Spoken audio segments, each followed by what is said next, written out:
नमस्कार दोस्तों, आप सबों का स्वागत है। बिहार बोर्ड मैट्रिक परीक्षा के लिए सामाजिक विज्ञान का बहुत ही महत्वपूर्ण ऑब्जेक्टिव प्रश्न। दोस्तों, आप इस वीडियो को जरूर देखें क्योंकि आपको फाइनल एग्जाम के लिए यह बहुत महत्वपूर्ण साबित होगा। तो चलते हैं प्रश्न की ओर। प्रश्न है कि दाल किस पौष्टिक अंश का स्रोत है? दाल किस पौष्टिक अंश का स्रोत है? अगर आप इस प्रश्न का उत्तर जान रहे हैं तो कमेंट में उत्तर जरूर दीजिए। तो इस प्रश्न का उत्तर अगर आप बी सोचे हैं या कमेंट में दिए तो बिल्कुल सही आंसर है प्रोटीन। दाल किस पौष्टिक अंश का स्रोत है? प्रोटीन का। ऑप्शन नंबर बी सही है। अगला प्रश्न आपका, किस रसायन को रसायनों का राजा कहा जाता है? किस रसायन को रसायनों का राजा कहा जाता है? तो गंध अम्ल। ऑप्शन नंबर ए बिल्कुल सही है। गंधक अम्ल या गंध अम्ल को कहा जाता है। ऑप्शन नंबर ए सही है, रसायनों का राजा। अगला प्रश्न है, बिहार में सबसे कम वर्षा किस जिले में होती है? बिहार में सबसे कम वर्षा किस जिले में होती है? तो ऑप्शन नंबर डी बिल्कुल सही है, बक्सर जिले में। अगला प्रश्न है, भारत में रेडियो का प्रसारण किस वर्ष हुआ था? भारत में रेडियो का प्रसारण किस वर्ष हुआ था? तो भारत में पहली बार रेडियो का प्रसारण होता बॉम्बे टॉकीज से 1923 ईस्वी में। ऑप्शन नंबर बी सही है। अगला प्रश्न है, भारत में ऊर्जा का प्रमुख स्रोत कौन सा है? भारत में ऊर्जा का प्रमुख स्रोत कौन सा है? तो ऑप्शन नंबर ए बिल्कुल सही सोचे थे आप, कोयला। प्रश्न है 6 नंबर, यूरेनियम का प्रमुख उत्पादक स्थल। यूरेनियम का प्रमुख उत्पादक स्थल। ऑप्शन नंबर डी बिल्कुल सही है, जादूगोड़ा। ये झारखंड में है, जादूगोड़ा। ऑप्शन नंबर डी सही है।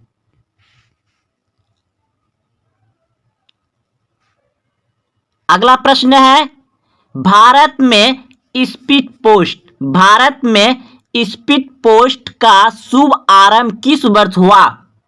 भारत में स्पीड पोस्ट का शुभ आरंभ किस वर्ष हुआ?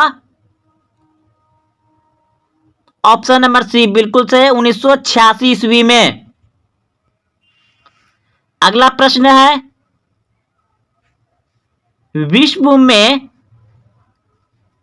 विश्व में चाय का सबसे बड़ा उत्पादक देश कौन है?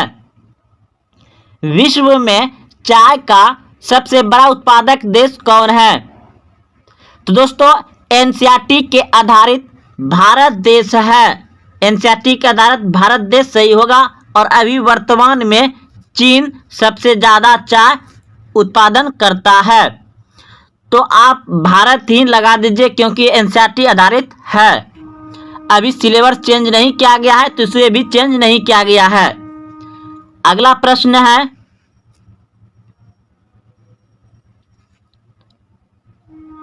चिपको आंदोलन किस राज्य से शुरू किया गया था? चिपको आंदोलन की शुरुआत किस राज्य से हुई? चिपको आंदोलन की शुरुआत किस राज्य से हुई?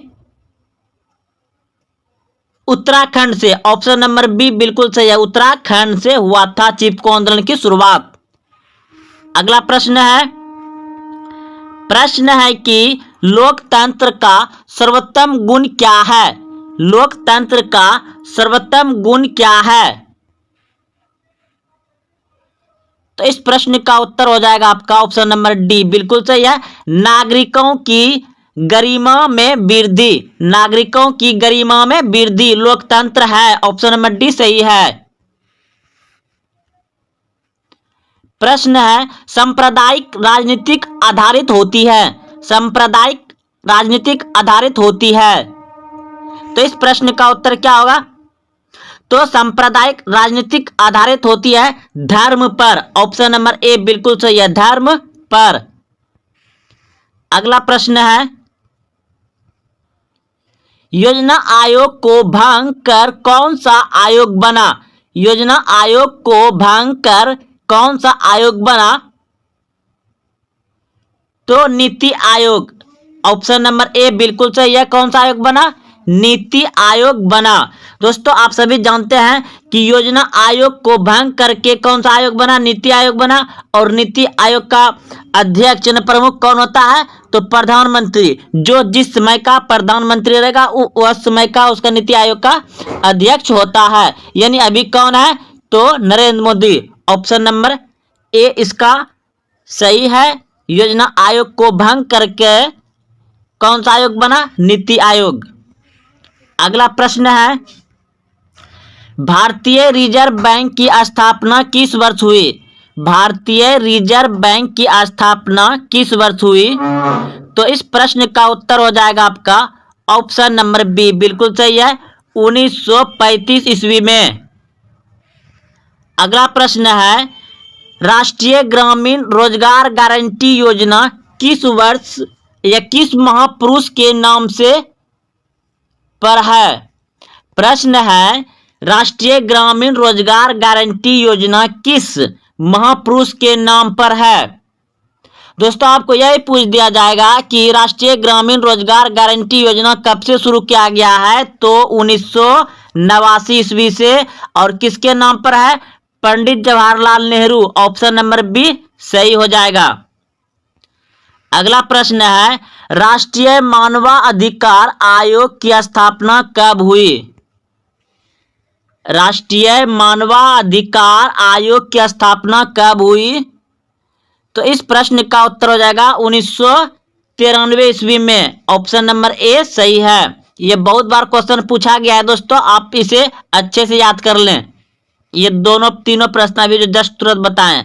अब प्रश्न है कि निम्नलिखित में कौन रबी फसल है? निम्नलिखित में से कौन रबी फसल है? रबी मतलब रजाई में जिसमें घुस के रहते उसी समय का यह फसल है। तो क्या हो जाएगा?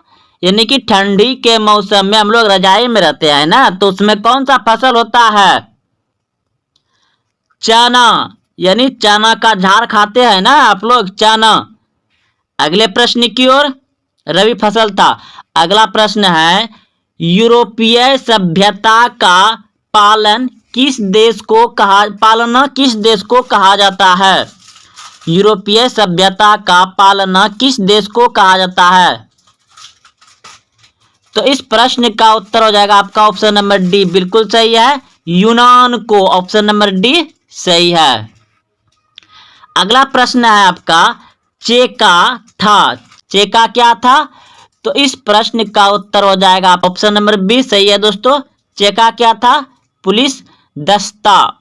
अगला प्रश्न है मार्च 1946 में फ्रांस तथा वियतनाम के बीच होने वाला समझौता किस नाम से जाना जाता है? मार्च 1946 में फ्रांस तथा वियतनाम के बीच होने वाला समझौता किस नाम से जाना जाता है? तो इस प्रश्न का उत्तर हो जाएगा आपका ऑप्शन नंबर डी बिल्कुल सही है, इनमें से कोई नहीं। अगला प्रश्न है ब्राह्म समाज की स्थापना किसने की? ब्राह्म समाज की स्थापना किसने की? तो राजाराम मोहन राय ने। राजाराम मोहन राय ने। ऑप्शन नंबर ए सही है। अगला प्रश्न है औद्योगिक क्रांति सर्वप्रथम किस देश में हुई? औद्योगिक क्रांति सर्वप्रथम किस देश में हुई? तो औद्योगिक क्रांति हुआ था दोस्तों आपका ऑप्शन नंबर ए बिल्कुल सही है, इंग्लैंड में। औद्योगिक क्रांति कहाँ हुआ था? इंग्लैंड में। निम्नलिखित में कौन नवीकरणीय संसाधन है? निम्नलिखित में कौन नवीकरणीय संसाधन है? तो इस प्रश्न का उत्तर हो जाएगा आपका ऑप्शन नंबर सी, बिल्कुल सही है। जल नवीकरणीय संसाधन है। जो शुद्ध प्राकृतिक रूप से पाया जाए उसे नवीकरणीय संसाधन कहते हैं। कोयला भी हो सकता है, लेकिन जब जल ऑप्शन नहीं रहेगा तो आप कोयला टिक लगा सकते हैं। तो इस प्रश्न का उत्तर होगा अभी जल, क्योंकि जल शुद्ध रूप से प्राकृतिक रूप में पाया जाता है। अगला प्रश्न है कि तारापुर परमाणु विद्युत केंद्र है। तारापुर परमाणु विद्युत केंद्र है तो महाराष्ट्र में। ऑप्शन नंबर बी बिल्कुल सही है, महाराष्ट्र में है। अगला प्रश्न है पंजाब में भूमि नवीकरण का मुख्य कारण है। तो ऑप्शन नंबर डी हो जाएगा। पंजाब में भूमि नवीकरणीय का नवीकरण मतलब कि पानीपन होना, तो अधिक सिंचाई। पंजाब में प्रश्न क्या था देखिए एक बार फिर से छोटा कर रहे हैं। तो पंजाब में भूमि नवीकरण का मुख्य कारण है अधिक सिंचाई। ऑप्शन नंबर डी बिल्कुल सही है, अधिक सिंचाई। अगला प्रश्न देखिए, मानव शरीर में जल की मात्रा होती है। मानव शरीर में जल की मात्रा होती है तो 65%।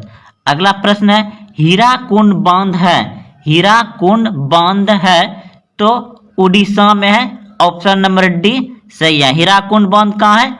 उड़ीसा में। अगला प्रश्न है सुंदरवन, या इसे सुंदरवन डेल्टा भी कहा जाता है, ये कहाँ है? तो पश्चिम बंगाल में है।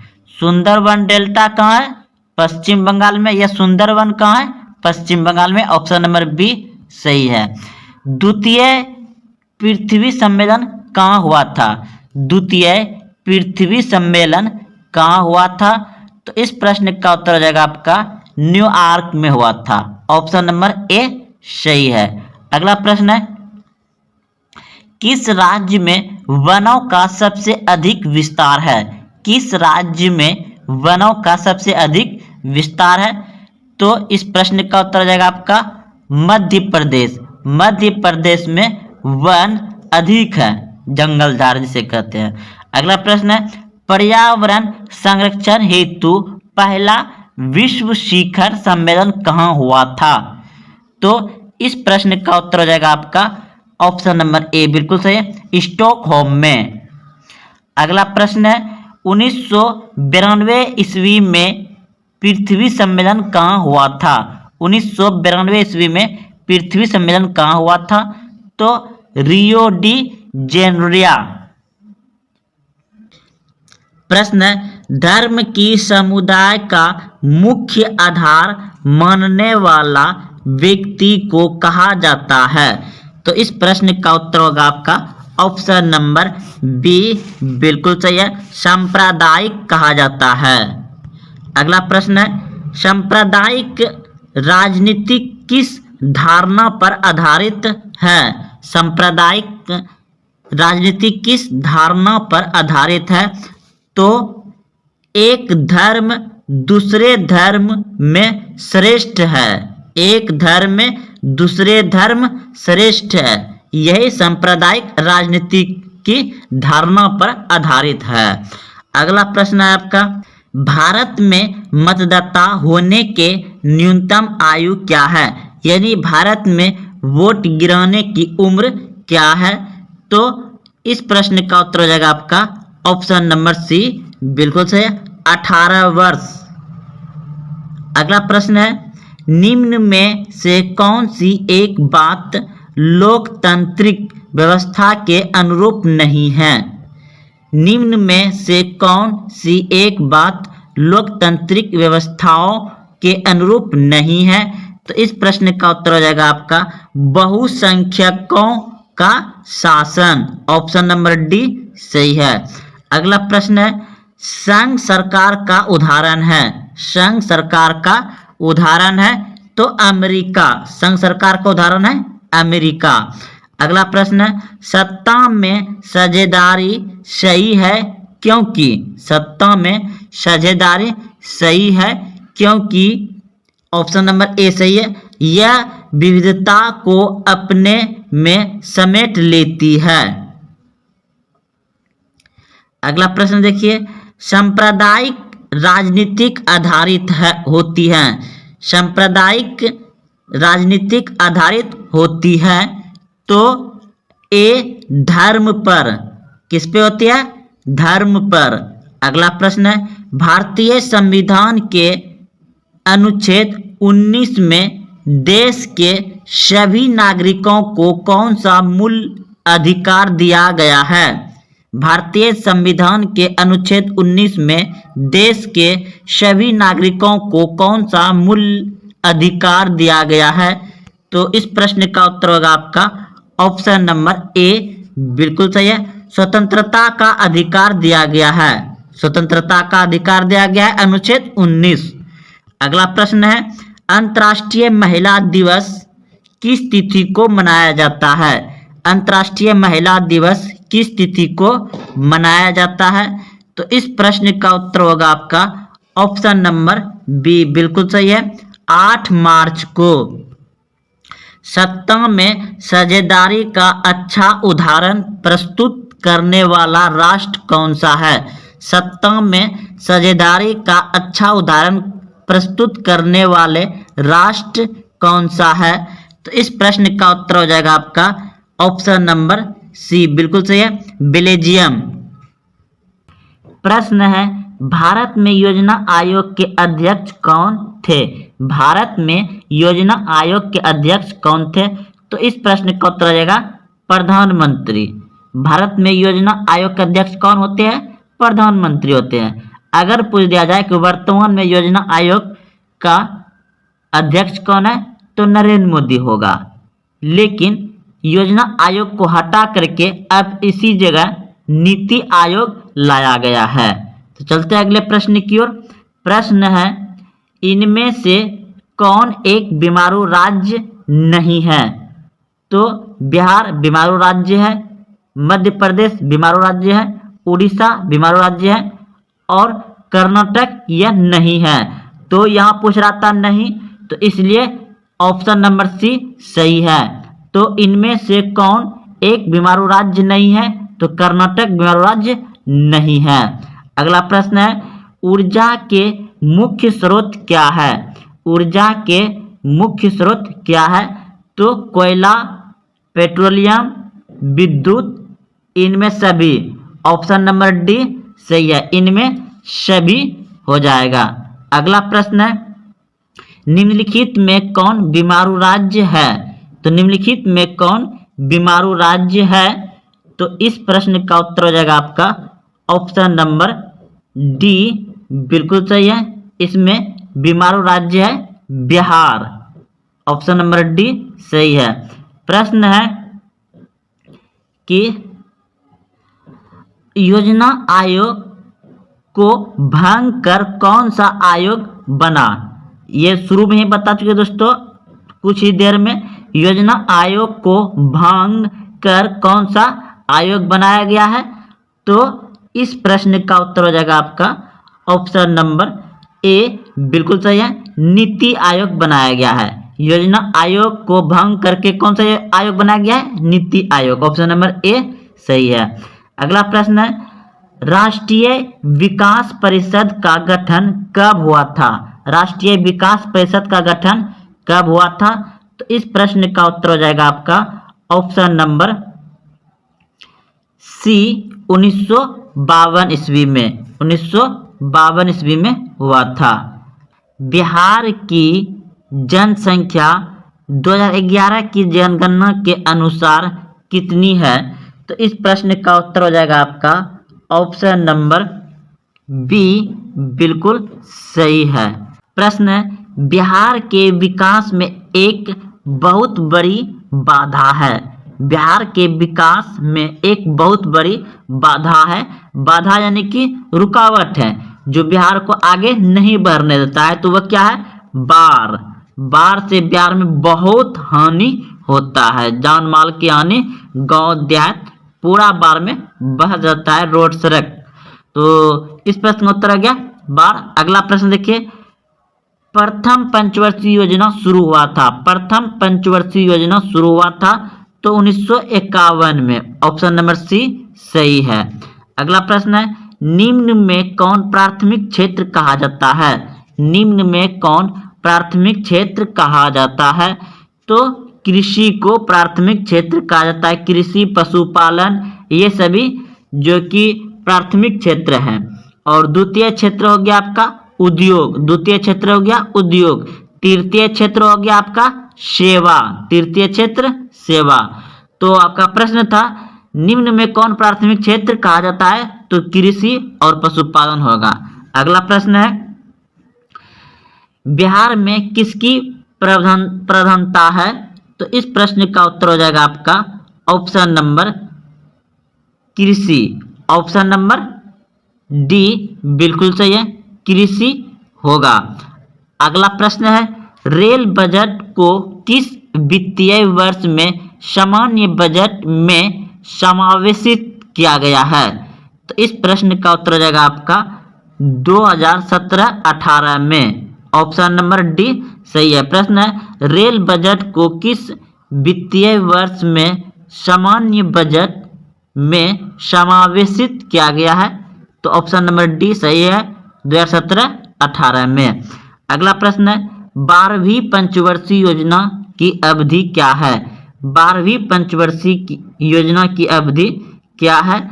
तो 2012 से 2017 तक 12वीं पंचवर्षीय योजना था। प्रश्न है, यूरोप का मरीच किसे कहा जाता था? यूरोप का मरीच किसे कहा जाता था? तो यूरोप का मरीच ऑप्शन नंबर ए बिल्कुल सही है, तुर्की को कहा जाता है। यूरोप का मरीच तुर्की। अगला प्रश्न है, असहयोग आंदोलन का प्रस्ताव कांग्रेस के किस अधिवेशन में पारित हुआ? असहयोग आंदोलन का प्रस्ताव कांग्रेस के किस अधिवेशन में पारित हुआ? तो इस प्रश्न का उत्तर हो जाएगा आपका ऑप्शन नंबर ए बिल्कुल सही है, सितंबर 1920 कोलकाता में। अगला प्रश्न है, निम्नलिखित व्यक्तियों में कौन लोकतंत्र में रंगभेद विरोध नहीं थे? तो इस प्रश्न का उत्तर हो जाएगा आपका ऑप्शन नंबर डी बिल्कुल सही है, जेड गुडी। अगला प्रश्न 16वीं लोकसभा में महिला सदस्यों की संख्या कितनी है? तो इस प्रश्न का उत्तर हो जाएगा आपका ऑप्शन नंबर डी बिल्कुल सही है, 65। 16वीं लोकसभा में महिला सदस्यों की संख्या कितनी थी? 65। ऑप्शन नंबर डी सही है। पर्यावरण संरक्षण हेतु पहला विश्व शिखर सम्मेलन कहाँ हुआ था? तो इस प्रश्न का उत्तर हो जाएगा आपका स्टॉकहोम में हुआ था। ऑप्शन नंबर ए सही है। उत्तर भारत का मैनचेस्टर किस शहर को कहा जाता है? उत्तर भारत का मैनचेस्टर किस शहर को कहा जाता है? तो कानपुर को। किसको कहा जाता है? कानपुर को। उत्तर भारत का मैनचेस्टर किस शहर को कहा जाता है? कानपुर को कहा जाता है। अगला प्रश्न है, भारतीय अंतर्राष्ट्रीय जल मानकीकरण का गठन किस वर्ष किया गया था? तो इस प्रश्न का उत्तर हो जाएगा आपका 1986 ईस्वी में किया गया था। ऑप्शन नंबर ए सही है। भारत में धान की खेती सबसे अधिक कहाँ होती है? भारत में धान की खेती सबसे अधिक कहाँ होती है? तो पश्चिम बंगाल में। भारत में सबसे अधिक धान की खेती कहाँ होती है? पश्चिम बंगाल में। राजनीतिक प्रश्न है, राजनीतिक दलों की मान्यता और उसका चिन्ह किसके द्वारा प्रदान किया जाता है? तो इस प्रश्न का उत्तर हो जाएगा आपका ऑप्शन नंबर सी बिल्कुल सही है, निर्वाचन आयोग के द्वारा। निर्वाचन आयोग के द्वारा प्रदान किया जाता है। अगला प्रश्न है, भारत में लोकतंत्र की क्या चुनौती है? भारत में लोकतंत्र की क्या चुनौती है? तो इस प्रश्न का उत्तर हो जाएगा आपका ऑप्शन नंबर डी सही है, इनमें सभी। अगला प्रश्न है, आजकल लोकतंत्र के लिए सबसे बड़ा चुनौती क्या है? आजकल लोकतंत्र के लिए सबसे बड़ा चुनौती क्या है? तो इस प्रश्न का उत्तर हो जाएगा आपका भ्रष्टाचार। ऑप्शन नंबर सी बिल्कुल सही है, भ्रष्टाचार। प्रश्न है, संजय गांधी जैविक उद्यान किस नगर में स्थित है? संजय गांधी जैविक उद्यान किस नगर में स्थित है? तो इस प्रश्न का उत्तर हो जाएगा आपका ऑप्शन नंबर डी बिल्कुल सही है, पटना में। संजय गांधी जैविक उद्यान किस नगर में है? पटना में। अगला प्रश्न है, नदियों में बाढ़ आने का मुख्य कारण क्या है? नदियों में बाढ़ आने का मुख्य कारण क्या है? तो इस प्रश्न का उत्तर हो जाएगा आपका ऑप्शन नंबर डी बिल्कुल सही है, इनमें सभी।